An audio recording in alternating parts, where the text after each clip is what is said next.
French Spy, welcome to the French Spy's Toy Room, and it's a belated Halloween episode of the French Spy's Toy Room. Even though the holidays passed, doesn't mean I stopped celebrating it here. I love all things horror, and I just don't have enough time to get everything in. Regardless, this was the second edition of Don't Look Back. The first edition, the miniatures skirt, like it's a miniatures like narrative game, was super fun. I sort of rules light. It's not too hard, but there's several rules to remember.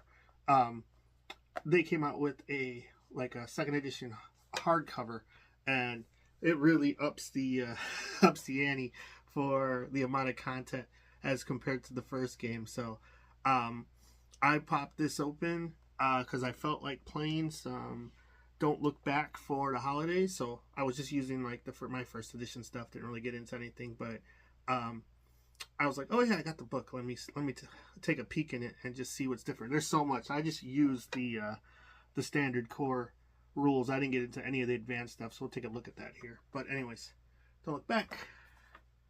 And then on the back, we got some art. It's from Black Site Studios and from the minds of Matt Burns. This must have been like a passion project. This guy must have really been in his horror zone maybe his whole life and got put it on paper. So kudos, Matt Burns. It's a really good game. I enjoy it. Spoiler. So let's see what it says on the back. The ultimate tabletop horror experience. Welcome to Don't Look Back, a solo or cooperative miniatures game set in the world of Northwood. Prepare to confront a relentless killer whose actions, randomized by a game itself, will keep you on the edge of your seat as you try to guide your four characters to safety. Explore the quiet suburbs and bustling city of Northwood, where ancient curses lurk and insidious killers abound. Brace yourself for heart-pounding plots, where survival is paramount and the stakes are higher than ever. But that's not all. Delve further into the gripping world with advanced rules featuring player-controlled killers known as the antagonists, vehicles, companions, link play, and custom character creation. Oh, that's all new. That's cool. Prepare to be captivated by every twist and turn. With Don't Look Back, the possibilities are limitless unless you're currently your creativity and recreate your favorite stories from beloved films, books, comics, and more using the game's versatile rules. Remember, no matter what happens, don't look back. And tells you everything you need to know. So, I ordered a bundle. I want to say that they had on the website. And they got this. And what's in the package? What else is in the package? Okay, so came with all the chits that you need to play. And it looks like, here, let's pop this open. Well, it's got a little Don't Look Back on the top and Black Site Studios. If you haven't been to their website,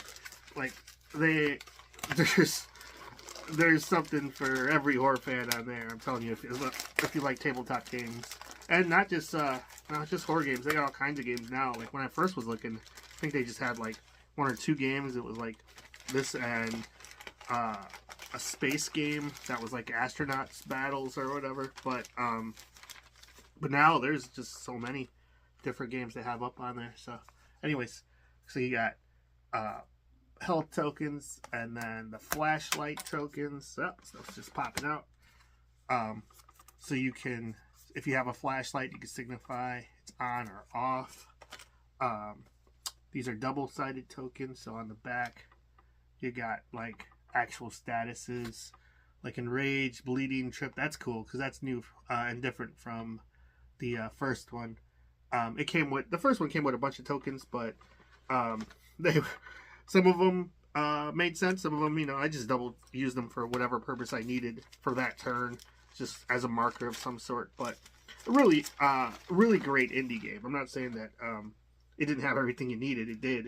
It was just, this looks like there's a coat of polish on top of an already existing great game. So they're the chits that you needed. But if you don't have them, you probably can make it work with whatever other board game pieces or tokens you have. It's not 100% necessary, but maybe the flashlight token, but that's probably just like a Warhammer, a template you could probably use in its place. I also got 1698 supplement, so we'll see what that is. And then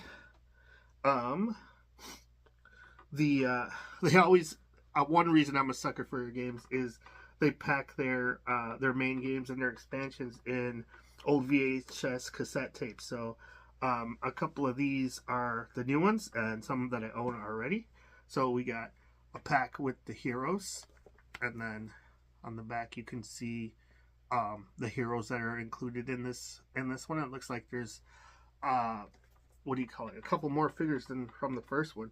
Written by Matthew Burns and published by Blacklight Studios, Don't Look Back is a solo or cooperative tabletop miniatures game where you create cinematic experience in a world of suspense and terror.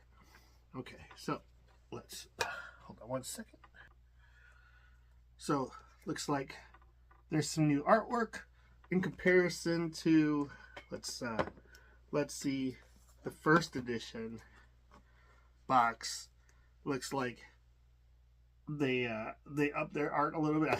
I love this first one. There's just so much heart in this box, but it looks like they spent some solid money on getting some cool art for the cover. It says the heroes, and like I said, the last one I believe had 6 characters. This one has 8, so that's awesome. It says BSS Home Video, so Blacklight Studios Home Video. The heroes. Let's pop this open, and nice little look, I just feel like they're resin sprues. And then we got an item deck, which is good. And oh yeah, the person that packed it, they put it on what looks like a Yu-Gi-Oh card. They got their own little collector cards for their employees, which is kind of fun. Packed by Talon. Cool. Well done, Talon. He's an epic rider apparently. And Seth, one of my favorites from the original, if not my favorite character from the original. He had the flashlight. Looks like he's got some 3D glasses on. I'll have to paint him up that way. And then we got Alice Grace. Ooh, here's a new character, Ken Hauser. And Ranger Sandy, one of the adults. Another new character, Mia Green. Max Abs Elliott. Holden Gibson. So one of the powerhouses from the first one. And Denise DeGraw. Cool. So let's just go over one of the characters. Like Seth Newton. His skill is called Well Actually. Once per turn, add +2 to Seth's awareness before a skill roll. Okay, cool. And then he's got the flashlight, which was I feel like his real power move. As a free action, remove a battery to place a light token with 6 inches of set. So that's real nice. Like they cleaned up the rule. So the old ones, I want to say, just said what it was and how many batteries it has, but I don't think it actually told you to remove a battery token or anything like that. So that's cool. Just a little bit of clearing up what the rules are. I want to say they changed the name from Fear to Tear, which unifies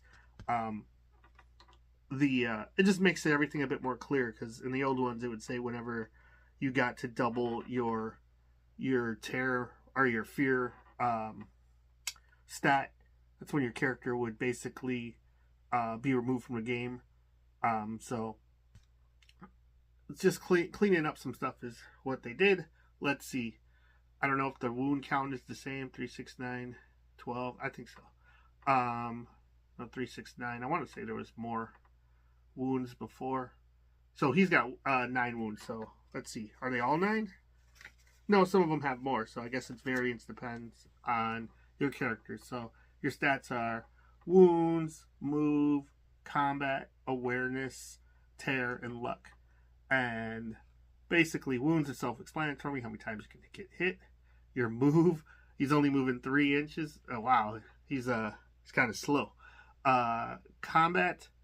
He's when you roll for combat, you roll a d20 and you were trying to get underneath your stat number, unless they change that. Let's see, what's the combat? No, yeah, it should be, because Holden's got a 12.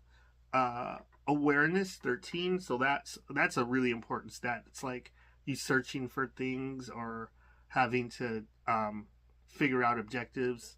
You need awareness, or just to be able to spot the killer. Tear, that's your tear stat, and luck are your rerolls or whatever else they make you use them for. So cool. Then let's take a look at the minis. Wow, they fit them all on this one sprue here, and they all look like they're one solid piece, which is pretty impressive. I believe we got some new sculpts. I'll compare them to the previous one. So I've got my trusty little bucket of Don't Look Back stuff from the first one. So let's see.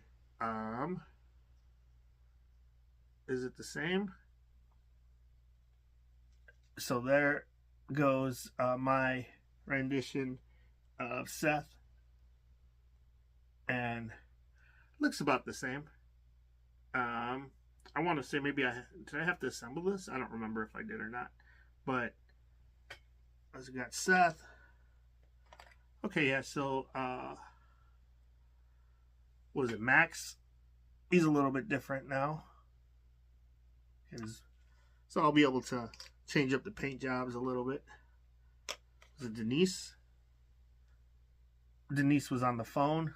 The phone's one of the cooler items because it lets you call adults in for help. And see a couple more of these. The Ranger. And is she holding her gun? Oh, she's actually pulled it in the new sculpt. And just pull out Alice. This is the cheerleader with the megaphone, and she's kind of got a more dynamic. Oh, they're both pretty dynamic, but just a different pose. And who am I missing here? Oh, here he is. So Holden.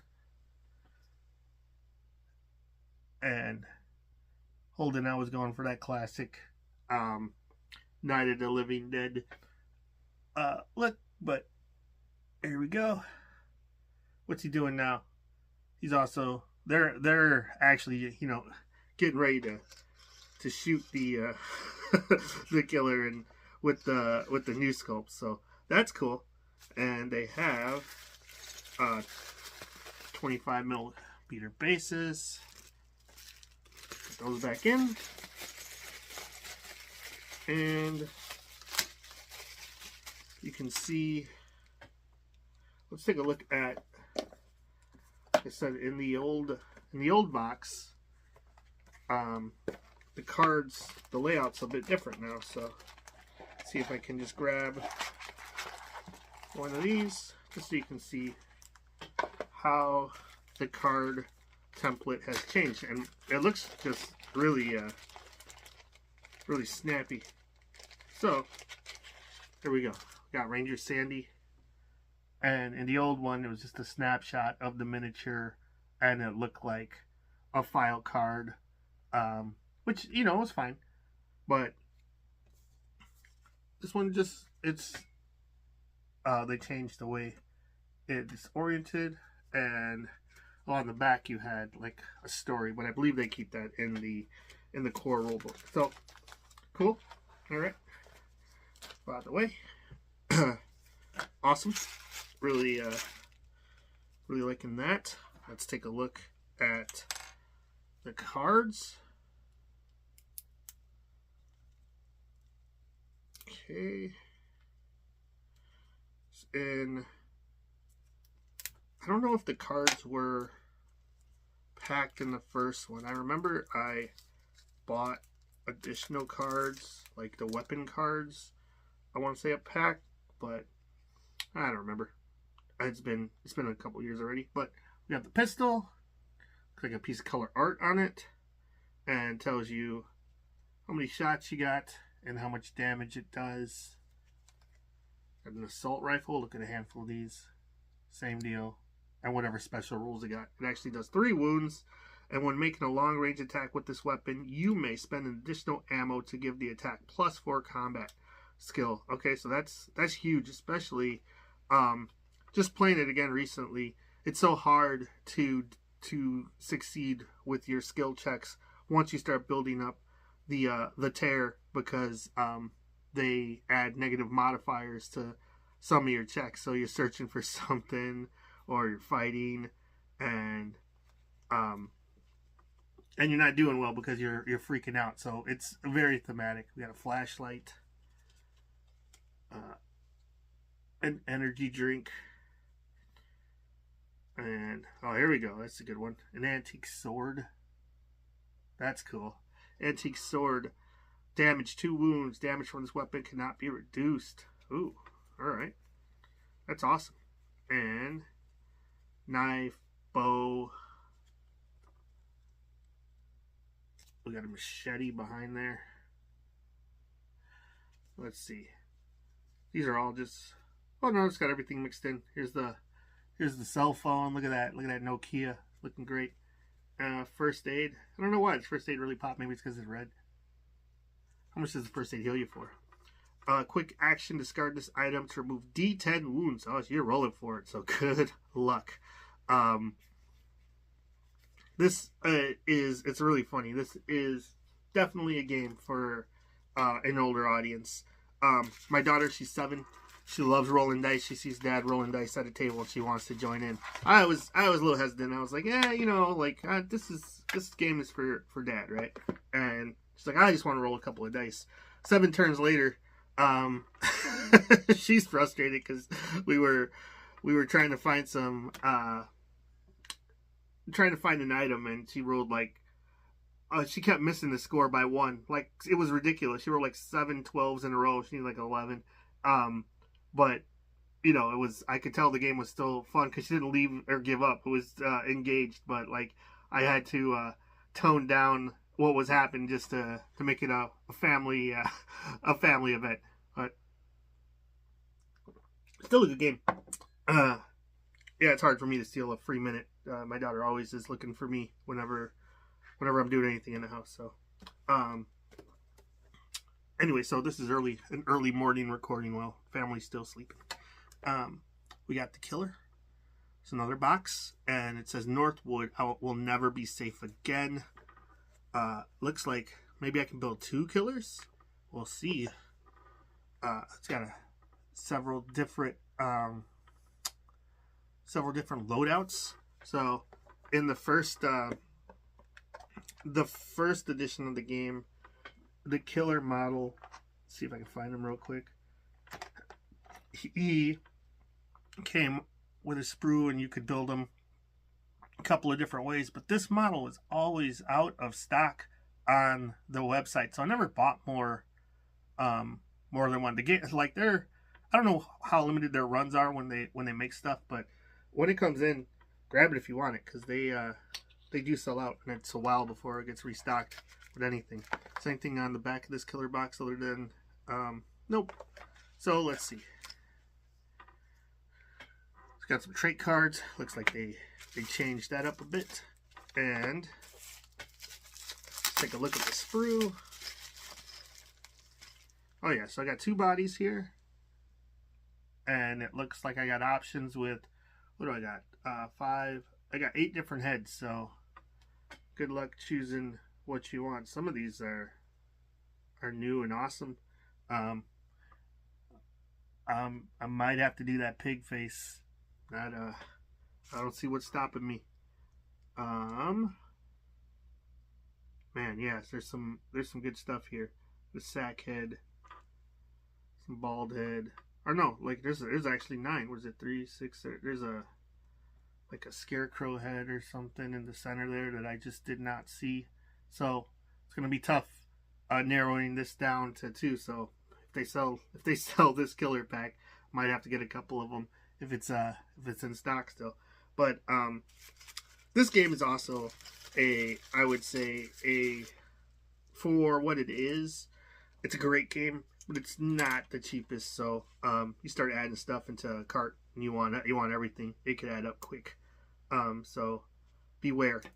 Sorry if I've ruined your wallet just by showing you this game. Because yeah, I bought a handful of them, but every time I do, you know, I'm very conscious of the purchase, because there's it's not a cheap hobby to begin with, but this game is definitely more in the boutique style prices. So we got traits. Are they all traits? Okay, yeah. Oh, and then traits and MOs. And these are the special abilities that you add on to your killer, and then you can mix and match them or draw them randomly to give your killer, make them different and give them different abilities. It's violent. Like, oh, there's a little piece of art on there too. That's cool. What's violent say? This killer adds +1 wounds to the damage of all of its attacks. Rough. Whispers. All character skills are at an additional -2 skill value while within 6 inches of the killer. Yeah, so there's always negatives just taking you down, and it's tough to achieve anything when, especially when you roll terribly like I do to begin with. Supernatural. At the start of the killer phase, remove 1 wound from this killer. So this dude is just, and the killer is an unstoppable force. Even if you take them down, they just respawn. So they're chasing you. Once the killer's on the board, it's just a constant threat. It's never going away. Unnaturally fast. The killer adds 2 inches. And, oh, this is a cool piece of art. Direct. Placement. Place this killer so they're within 6 inches of the most characters possible.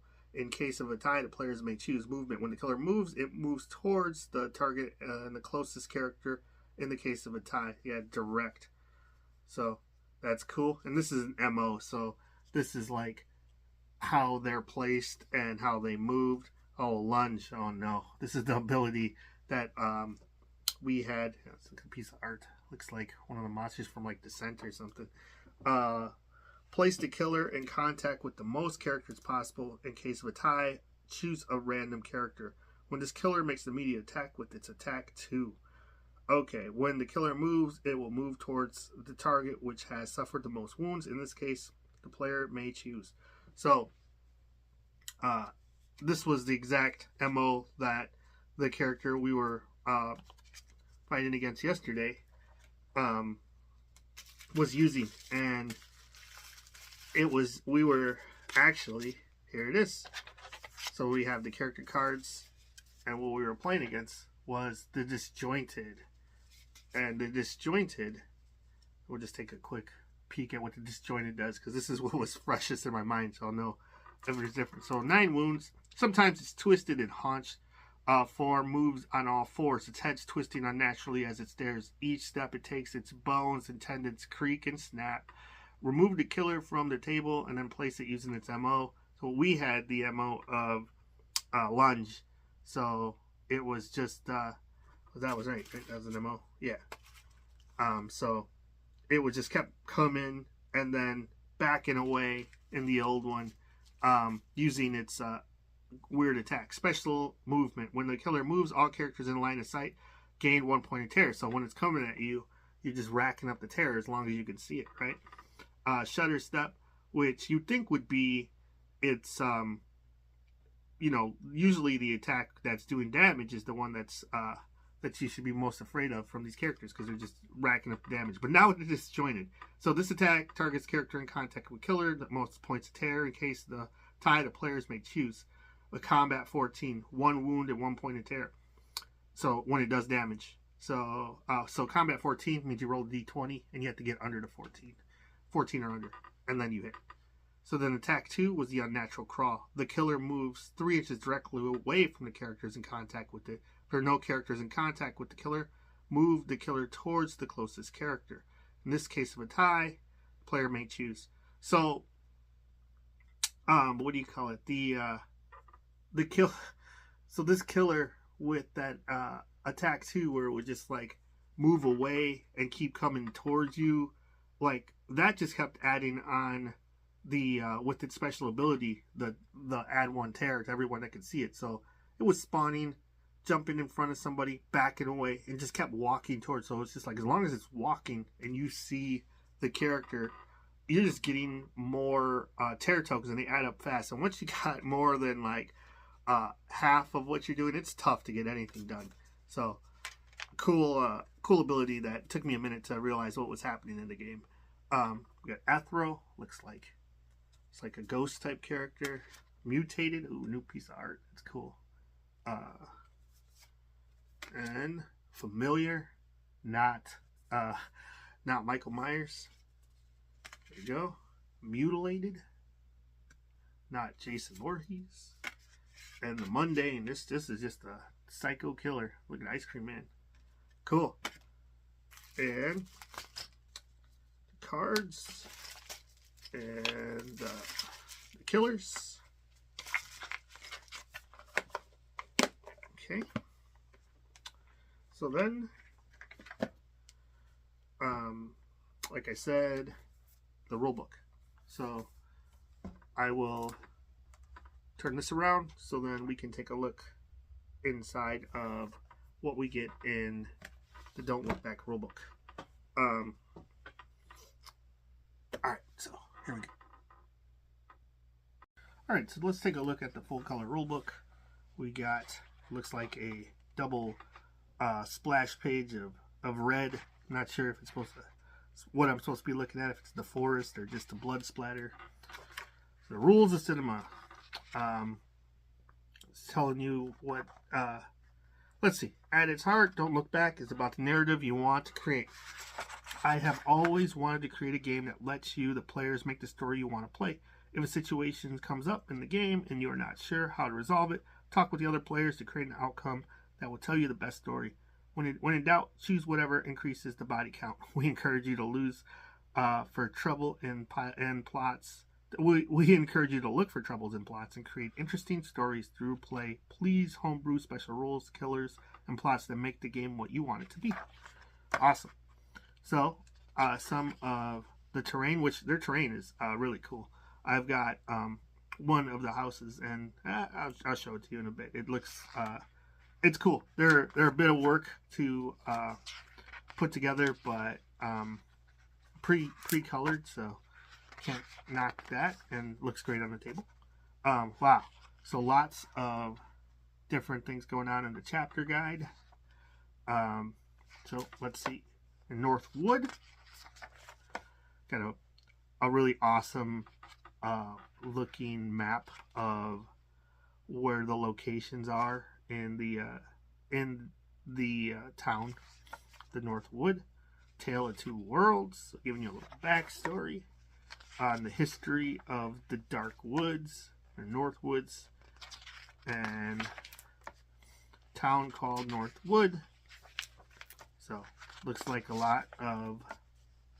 We even got a UFO landing. They got this is like the worst luck town in the world. It's Stephen King might as well live there because it's just nothing but monsters everywhere.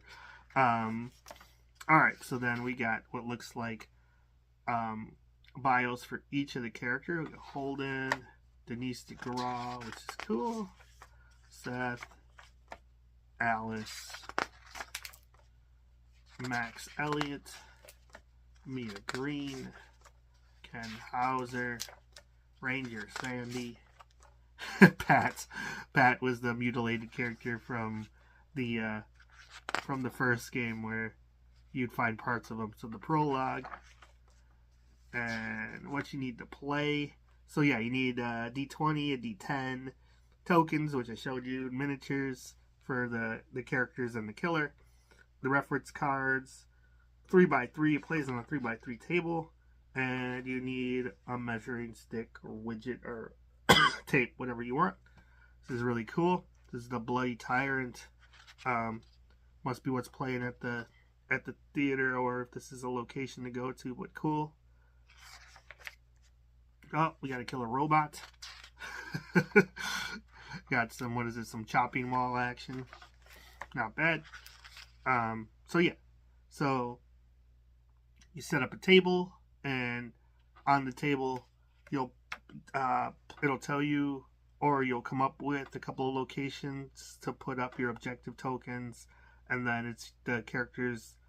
Normally it's like you're just looking for those objective tokens, and then whatever the win condition is after you find all the objectives and stay alive at the same time. Then let's see, call up your characters. So then you choose the plot, and how hard you want it to be. I was playing on regular, and I don't think I've won a game in forever. So, anyways, select your killer, and then you can customize the killer if you want. Like the scenarios will have, so here's terrain rules. But the scenarios will have like a themed killer that if you want to just play with what they came up with, or you can generate your own, which is cool. Universal rules, line of sight. Let's see, the light tokens. Light tokens are an interesting one because basically, you'll place the token. See, I got one from the first edition punched already, and it's either on or it's off. And when it's on, you're basically getting like some buffs against the killer. Like they can't come within the template, so it's giving you a bit of breathing room. But they flicker on and off like in between turns. So once it's gone, it's gone. But it's one of the few things that actually gives you a buff in the game, makes you stronger. When the light token's on, you get +2 combat skill, and 1 point of terror. Any character that targets a killer gains 1 point of terror. Okay. So, makes the killer more horrifying in the light, I guess, but still, getting some sort of buff. Then, the killer aspects, what I was telling you about earlier, the traits and the MOs that get attached to the killer. Killer takes damage. Oh, this is cool. This was the, what was he called? The Gourd Reaper. I think that's the one I have. Let's see. Still didn't base this one, but yeah, I did have the Gourd Reaper already. Really cool mini. When I seen that, I was like, yeah, I'm picking it up. I want to say it was one of their special editions at the time, like for Halloween or something. Then, core rules. Okay, so yeah, had a little trusty little bookmark, and when I was playing the game, this was the page that I found it to be most useful for flipping back to. It gave me the turn order. So you go through the fright phase, which you check to see if any of your characters expire from just having too much fright, and that happens if you double the terror stat, basically, whatever they have. Most of them have like 4, and so you get to 8, and the character is pretty much just removed from the game. Then you have these fright tokens, where just like tokens that are moving around, getting closer to you, that potentially could mature into the killer itself. And so basically you got to be wary of the fright tokens on the table, because they're moving around, they're debuffing you whenever you're within like 4 inches of them, and you get a couple of them around your character, and it's just not a good look, man. You're all messed up. And then the killer just comes out of one of the tokens, and if there's still tokens on the board, sometimes they buff the killer, make him enraged, and he's getting like extra critical damage. It's nuts. The killer phase, so then he's moving and attacking, and then that's when your lights flicker on and are off. And then it gets to the player phase, where they each get 2 actions, 2 quick actions, or a quick and a long action, and basically we'll have a chart for each of the actions, which are you got your movement in your quick actions, along with like what do you call it? Let me take a look, which is healing another character, or taking a quick attack, which you have a massive like -5 debuff to that are modifier to that roll, which is just not. You got to be in rough shape to be wanting to do that one. Then the long actions are your actual attacks and actually investigating or searching for items. Just lots of fun stuff. 7 minutes in heaven. I thought it was kind of a joke ability where the teenagers only, it says that consenting teenagers basically they do what teenagers do, and there's in horror movies, making out or whatnot. And basically what it does is it lets them, if they're like in base contact with one another and one of them takes an action, it lets them move the killer towards some other poor unsuspecting soul. And that could really save you. Like, I used it like twice yesterday. I was basically running, I think it was like Max and Alice together, and when they were just getting pounded on, I would just remove them towards like supporting character or one of the other characters like Sandy, who's a bit tougher, to buy us some time to finish the objective. And like, I think we used it twice, and I laughed at that. I was like, what am I using this? And it actually is a very useful ability if you can pull it off. So you just need enough kids on the table to make it work. Jump scare table. I believe this was new.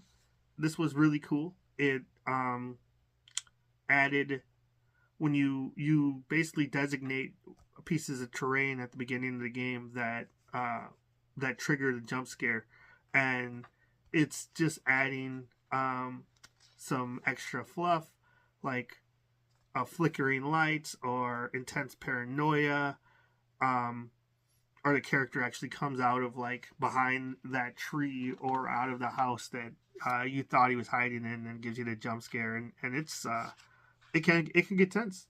Your item cards, attacking the killer. So like I said, you beat the killer. If you reduce his hit points, he'll come off the table and then just come back somewhere else, just never ending until the turns are over. So then the different scenarios: camping, where is Pat, the escape, trapped, the where is Pat, and then you gotta be finding pieces of Pat all over the town. Trapped, it's like a bear trap. One of your characters is basically just being held hostage, and you gotta get him off, rescue him, and get him off the table. This is the one we played yesterday, the Well in the Woods, where the living curse was just kept coming, just walking around creeping everybody out. Got to the very end and lost like on the last turn, but it was just great game. We had I want to say 2 of the objectives done. It was working on the last one. I just ran out of time, so actually could have won that game on a couple more turns, I believe. Plot creator, but we had, like I said, we had like 7 turns of failed rolls stuck on the same objective forever. It was brutal. So the plot creator, this is something new. Player generated plots. Says step 1, set the objective, the setting, place the fright tokens, character starting locations, your type of killer, how the killer appears, plot length, and optional flavor elements. So set the objective. Oh, so it's a die roll, and looks like there are 10 different objectives. Let's just look at a random one. Let's go to 7. The Midnight Murder. The Midnight Harvest has begun.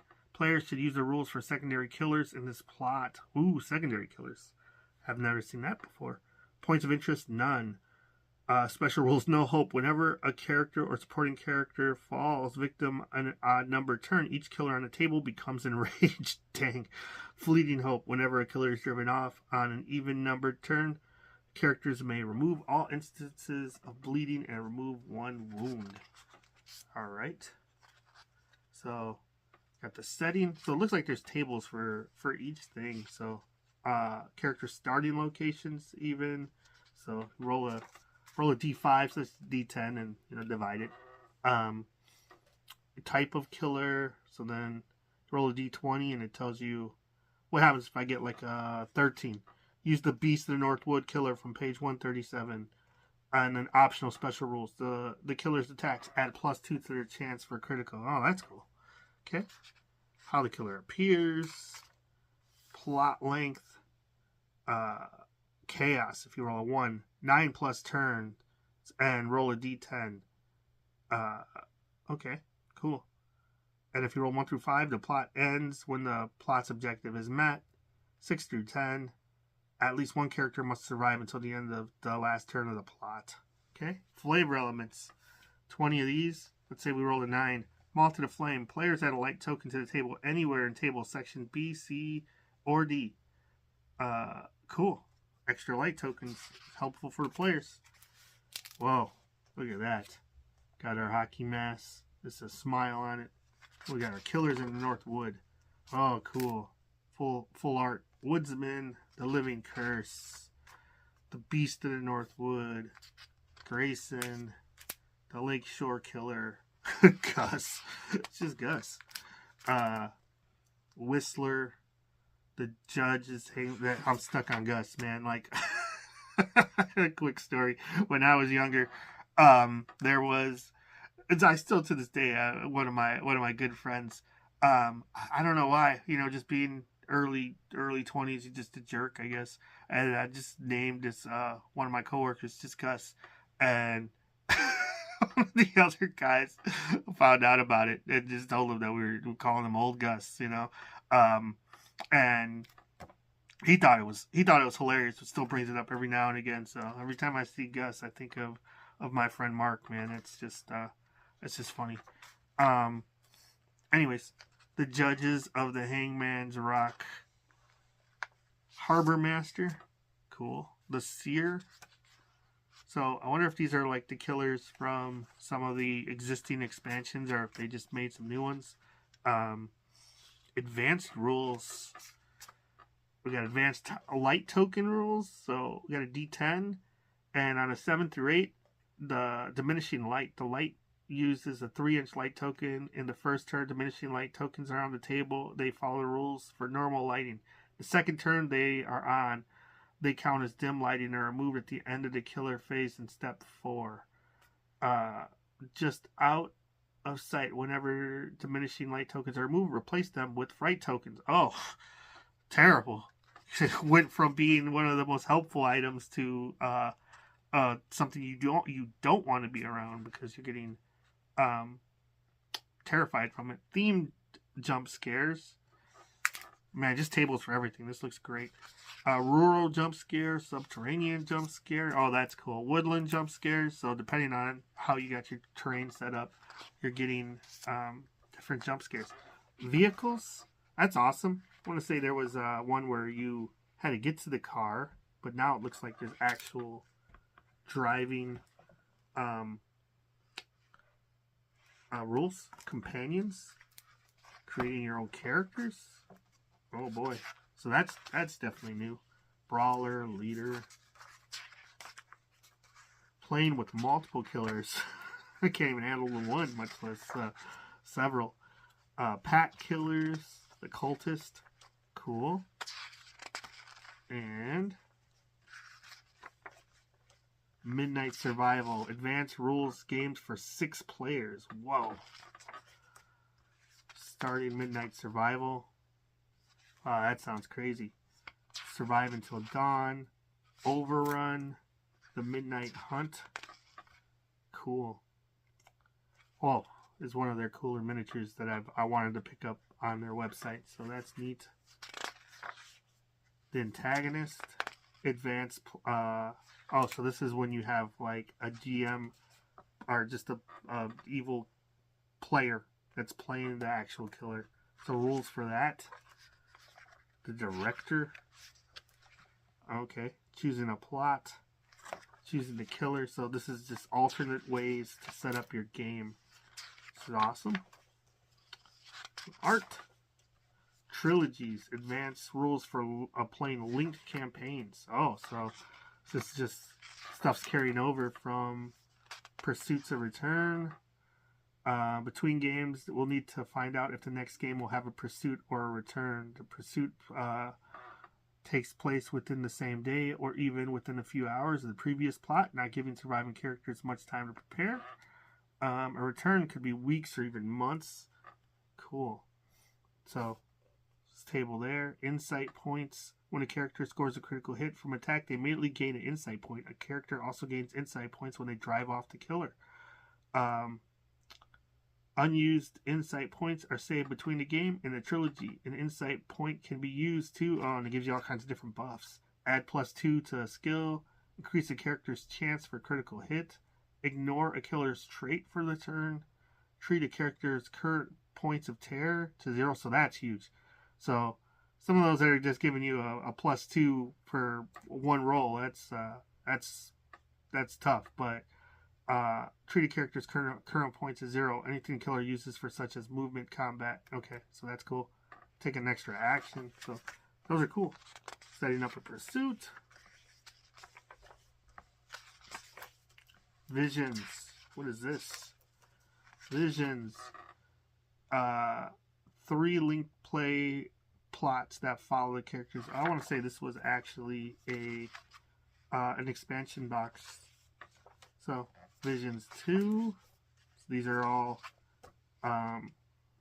additional scenarios. It's cool. Visions Epilogue. Corporate Casualties, another trilogy. So just lots and lots of what do you call? Oh wow, that looks awesome. Oh yeah, cool. Like a science facility. Corporate Casualties. So lots and lots of scenarios. I love that. Your reference cards. Oh, okay. So you don't even need anything but the book to play. If you want it, if it's got all the cards in here. Yep. So there you go. If you're a DIY guy, you can just buy the book and do it all yourself. If you want to use your miniatures. So that's really cool. This is just all of the indexes and appendices that you need. So yeah, there's the tokens if you just wanted to print them out. Yep. Cool. Yeah. I don't know if they sell some PDF, but if they did, you could just get that and you'd be off and running. But yeah, this game is awesome. So cool. Like I said, one last little thing, like the terrain. Like I got this house because I thought it would be useful in multiple scenarios. I love like Nightmare on Elm Street, or It or whatever. So very cool. And it's pre-colored MDF. I didn't paint anything on here.